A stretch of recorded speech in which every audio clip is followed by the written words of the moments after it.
Un cordial saludo a todos los oyentes de Radio María. Un día más, con la gracia del Señor, proseguimos el comentario del Catecismo de nuestra Madre la Iglesia. Nos habíamos quedado en la explicación del apartado que tiene como título La Ley Antigua. Nos habíamos quedado en el punto 1963. Leo entero el punto y lo comentamos. Según la tradición cristiana, la ley santa, espiritual y buena es todavía imperfecta. Como un pedagogo muestra lo que es preciso hacer, pero no da de suyo la fuerza, la gracia del Espíritu para cumplirla. Aquí habíamos quedado. A causa del pecado, que ella no puede quitar, no deja de ser una ley de servidumbre. Según San Pablo, tiene por función principal denunciar y manifestar el pecado, que forma una ley de concupiscencia en el corazón del hombre. No obstante, la ley constituye la primera etapa en el camino del reino, prepara y dispone al pueblo elegido y a cada cristiano a la conversión y a la fe en el Dios Salvador. Proporciona una enseñanza que subsiste para siempre, como la palabra de Dios. En concreto, aquí la referencia principal que se da es una referencia a la carta a los Romanos, al capítulo 7, donde San Pablo explica él el drama de un don de Dios, pero un don de Dios que le falta una plenitud, ¿no? La ley de Dios es un don, es santa, es espiritual, es buena, pero al mismo tiempo es imperfecta, ¿no? Y entonces le deja al hombre insatisfecho, insatisfecho, a medio camino. La ley nos indica el camino, pero no nos da, no conlleva la gracia para poderlo recorrer. Bueno, pues fijaros, vamos a hacer una pequeña lectura, ¿no?, de estos versículos de Romanos 7. A partir del versículo 7, Romanos 7 y siguientes, ¿no?, dice: ¿qué decir entonces? ¿Que la ley es pecado? De ningún modo. Sin embargo, yo no conocí el pecado sino por la ley. De suerte que yo hubiera ignorado la concupiscencia si la ley no dijera: no te des a la concupiscencia. Mas el pecado, tomando ocasión por medio del precepto, suscitó en mí toda suerte de concupiscencias, pues sin ley el pecado estaba muerto. Vivía yo un tiempo sin ley, pero en cuanto sobrevino el precepto, revivió el pecado, y yo morí. Y resultó que el precepto dado para vida me fue para muerte, porque el pecado, tomando ocasión por medio del precepto, me sedujo, y por él me mató. Así que la ley es santa, y santo el precepto, y justo y bueno. Luego, ¿se habrá convertido lo bueno en muerte para mí? De ningún modo, sino que el pecado, para aparecer como tal, se sirvió de una cosa buena para procurarme la muerte, a fin de que el pecado ejerciera todo su poder de pecado por medio del precepto. ¿A qué se refiere? ¿A qué se refiere San Pablo con esta contradicción que dice, ¿no?, que el pecado tomó pretexto, se alió? Es como si el pecado se hubiese aliado con la ley. Que la ley ha resultado como una aliada del pecado que ha hecho que el pecado sea más fuerte, ¿no? Bueno, pues se refiere al hecho de que la ley del Antiguo Testamento, la ley de Moisés, lo que hizo fue dejar al hombre patente de cuál es el camino de Dios. Y entonces, claro, cuando antes el hombre actuaba en la ignorancia, pues porque tenía la ley natural, sí, inscrita en su corazón, pero al mismo tiempo también decíamos que el pecado lo que hace es, pues, oscurecer, ¿no?, emborronar la percepción que tenemos de la ley natural. Y entonces uno sí tiene la ley natural en su corazón, pero bueno, como que no la ve clara, ¿no? Y entonces se puede autoengañar. Se puede un poco autoengañar, y parece que en conciencia, además, pues no sé, pues no parece que él haya rechazado la voz de Dios, sino que es que tampoco la escuchaba clara. No la escuchaba clara. Entonces, claro, pues ahí vivía un poco justificado en la ignorancia. diciendo, bueno, pues, oiga, yo es que no tenía claro qué es lo que Dios quería de mí, entonces tampoco me lo reproche, porque yo vivía un poco, pues, en la ignorancia, ¿no? Justificado un poco de si yo no sé lo que Dios quiere de mí, pues entonces, ¿cómo me van a reprochar el que no viva conforme al camino de Dios, ¿no? Pero claro, luego llegó la ley de Moisés y al poner claramente y explicitada cuál es la voluntad de Dios, pues esos mandamientos de Moisés delataban mi pecado. A partir de ahí yo ya no podía decir, es que no soy consciente, es que la ignorancia me exime. No, a partir de ahí ya no podía decir tal cosa, porque es que la ley dejaba al descubierto mi pecado. Y entonces, si yo, después de haberse promulgado la ley de Moisés, seguía pecando, entonces mi pecado pasaba a ser más grave. Ya era más grave porque ya había sido advertido explícitamente. Con lo cual la ley, ¿qué es lo que consiguió en el Antiguo Testamento? Pues hombre, por una parte fue luz para el camino, pero por otra parte lo que hizo fue dejar al descubierto nuestro pecado. Y que entonces a partir de entonces fuésemos ya más pecadores. Porque estábamos actuando mal, sabiendo que estábamos actuando mal. En resumen, ¿qué es lo que dice San Pablo? Bien, muy bien la ley de Moisés, estupendo, fenomenal, pero por otra parte lo que hace es que yo tenga más conciencia de que soy pecador y que tenga más culpa de estar pecando. Ya, pero no tengo la gracia para dejar de pecar. ¿Y de qué me sirve a mí ser más consciente de que soy pecador? Casi peor, ¿no? Casi mejor no haberlo sabido. Ojos que no ven, corazón que no siente, ¿no? Casi mejor quedarse en la ignorancia, ¿no? A eso se refiere San Pablo cuando dice, hay un drama. La ley del Antiguo Testamento, por supuesto, que era lámpara de Dios para nuestro camino, pero al mismo tiempo nos dejaba insatisfechos porque lo que hacía era denunciarnos más y sin haberlo completado con la gracia de Dios para liberarnos, ¿no? Y para salir del pecado. Ahora bien, a pesar de esa contradicción, la ley, dice, constituye una primera etapa. Una primera etapa. ¿Por qué? Yo diría sobre todo por dos cosas. Porque nos recuerda cuál es la imagen y semejanza de Dios. Esa imagen y semejanza de Dios que todos tenemos inscrita en nosotros. ¿Os acordáis que ayer decíamos que el hombre es imagen y semejanza de Dios, es un espejo de Dios, que somos testigos, por lo tanto, del Dios vivo? Y que los mandamientos de la ley de Dios pues nos están ayudando a reflejar al verdadero Dios, ¿no? Testigo del Dios verdadero, testigo del Dios generoso, testigo del Dios limpio de corazón, testigo del Dios autor de la vida, testigo del Dios limpio de corazón, testigo del Dios amor. Y todo esto supone los mandamientos, ¿no? O sea, es decir, aspecto positivo de la ley. Nos recuerdan que somos imagen y semejanza de Dios.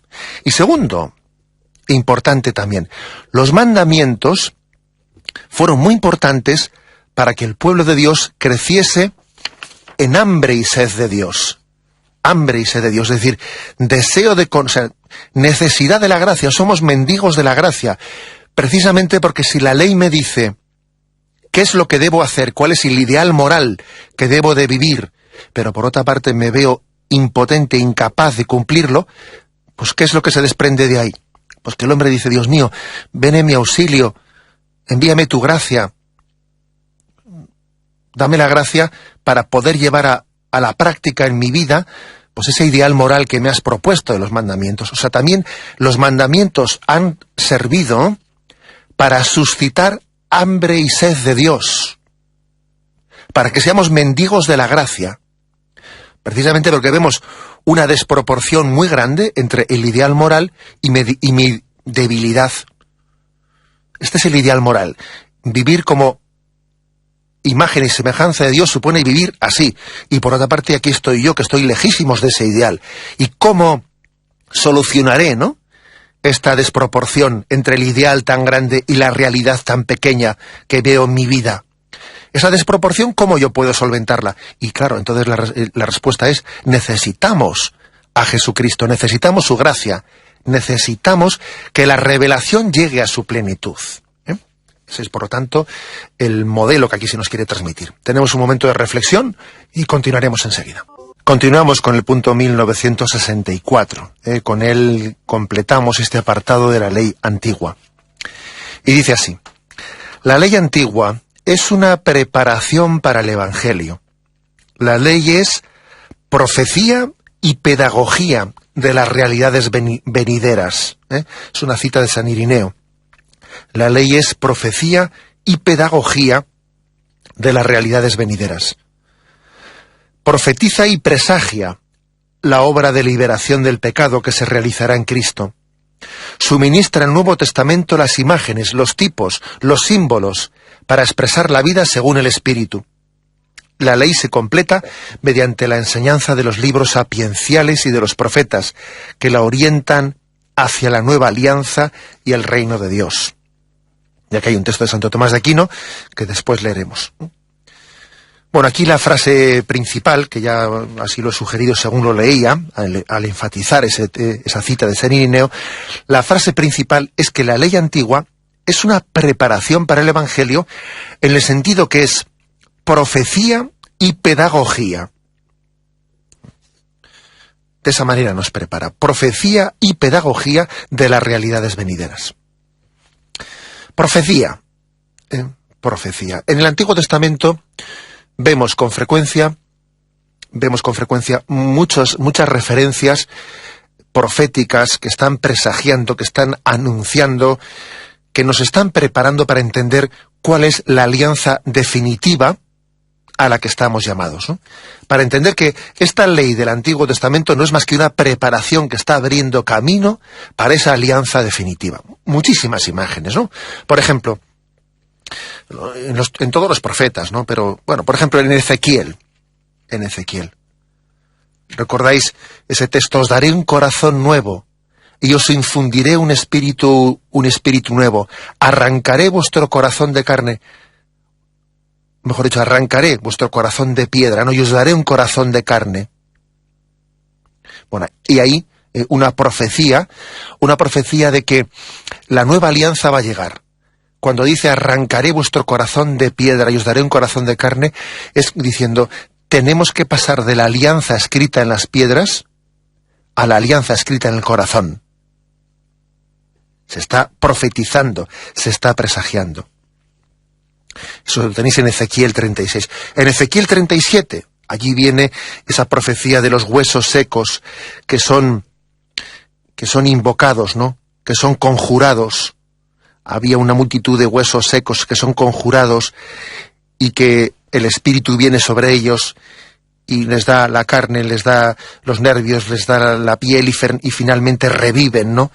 Es una profecía también de la vida nueva comunitaria, de ese Israel que formará un pueblo nuevo.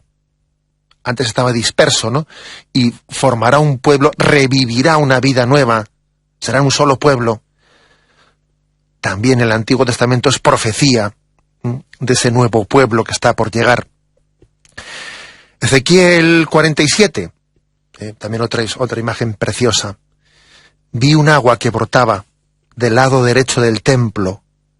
Y en Ezequiel 47 se va expresando pues cómo allí hay una imagen de la fuente que emana del templo.